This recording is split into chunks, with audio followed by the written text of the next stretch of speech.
Okay, Assalamualaikum warahmatullahi wabarakatuh. Untuk kelas RBT pada hari ini, cikgu nak masuk bab 3 iaitu proses reka bentuk.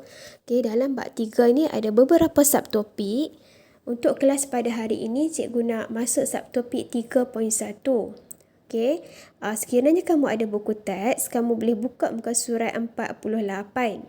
Okay, tapi untuk kelas pada hari ini, cikgu dah sediakan dalam bentuk slide. Okey, seterusnya untuk kelas pada hari ini, cikgu nak membincangkan 3 perkara.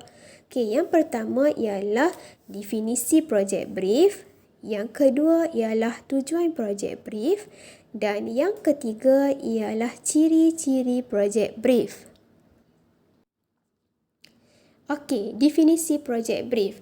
Okey, projek brief ni bermaksud proses perbincangan awal di antara dua pihak. Okey, dua pihak sahaja yang terlibat. Siapa pihak yang terlibat?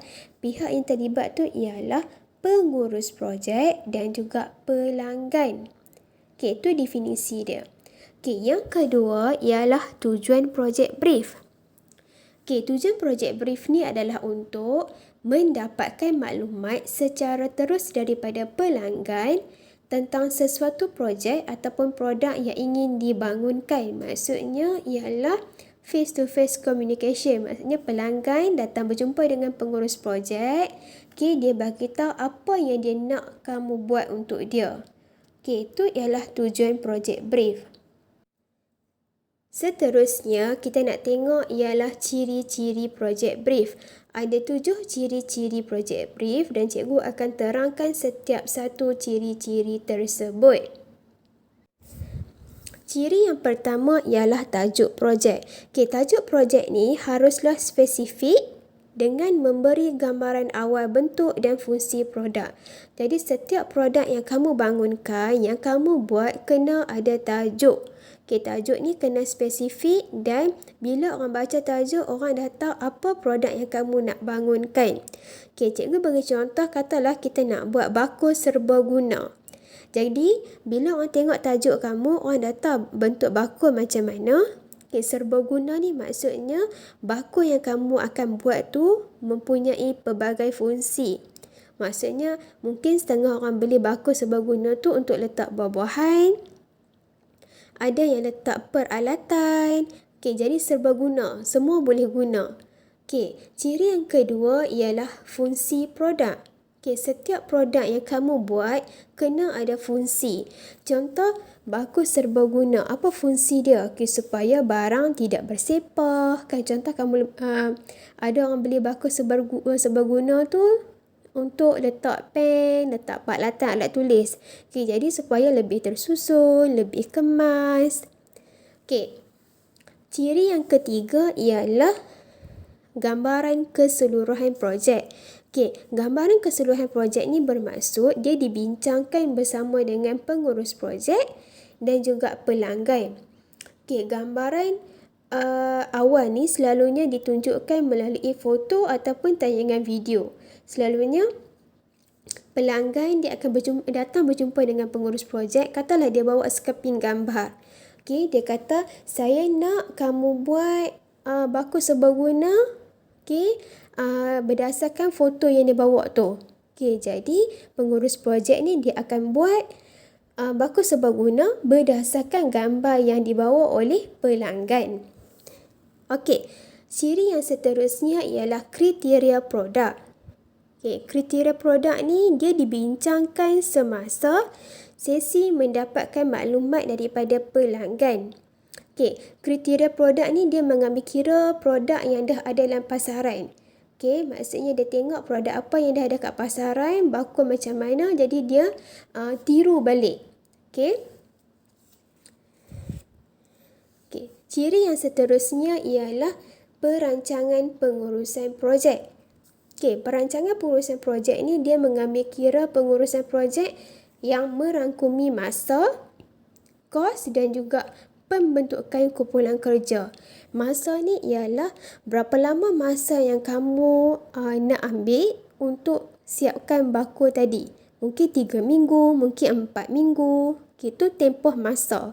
Maksudnya kamu akan bagi tahu dekat pelanggan, okey, saya akan siapkan bakul ni dalam masa katalah 3 minggu. Okey, jadi dalam masa 3 minggu tu kamu kena siapkan bakul tersebut lah. Okey, kalau kos pula ialah dari segi keuangan lah. Okey, katalah kamu ada beberapa pekerja ataupun ahli kumpulan. Okey, jadi setiap ahli kumpulan, setiap pekerja tu kamu akan membayar gaji lah. Okey, sama juga dengan kamu beli bahan mentah. Okey, bahan mentah dan juga nak bayar gaji pekerja, semua kena guna keuangan. Jadi tu ialah kos. Okey, manakala pembentukan kumpulan kerja pula, macam mana kamu nak agihkan kerja kepada ahli-ahli kumpulan supaya setiap ahli kumpulan tu dia menjalankan tugas masing-masing dengan baik. Okey, seterusnya ialah analisis kajian. Analisis kajian ni ialah dengan membuat perbandingan dengan produk yang dah ada dekat pasaran. Okey, dari segi bentuk, fungsi dan ciri-ciri. Okey, ciri yang keenam iaitu lakaran idea. Lakaran idea ni dia dilakukan dalam bentuk visual yang menarik dan juga memenuhi kehendak pelanggan. Okey, selalunya visual ni sama ada dalam bentuk 2 dimensi ataupun 3 dimensi. Maksudnya visual yang kita akan tayangkan dekat pelanggan macam mana bakul seberguna tadi. Okey, dan ciri yang terakhir ialah penghasilan mock-up. Okey, mock-up ataupun model ni dia akan hasilkan setelah mendapat persetujuan daripada pelanggan. Okey, katalah pelanggan dah bersetuju macam mana dia punya bakul. Okey, jadi barulah kamu sebagai pengurus projek akan siapkan mock-up tersebut. Okey, kalau pelanggan tak setuju, maksudnya kamu kena buat pengubahsuaian sampai dia setuju, barulah kamu akan buat mock-up tersebut. Okey, jadi mock-up ataupun model ni biasanya diperbuat daripada bahan kita semula ataupun bahan yang mudah didapati.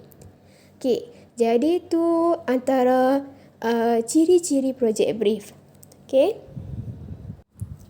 Okey, jadi cikgu ulang balik, definisi projek brief ni ialah proses perbincangan awal di antara dua pihak. Okey, dua pihak saja yang terlibat iaitu pengurus projek dan juga pelanggan. Okey, seterusnya tadi cikgu dah bincang tujuan dia adalah untuk mendapatkan maklumat secara terus daripada pelanggan. Maksudnya pelanggan tu akan bagi tahu dekat kamu secara terus, direct dekat kamu apa yang dia nak. Dan ciri-ciri projek brief ada 7 ciri-ciri. Okey, jadi itu sahaja untuk kelas RBT pada hari ini. Okey, nota cikgu akan bagi tahu sekejap lagi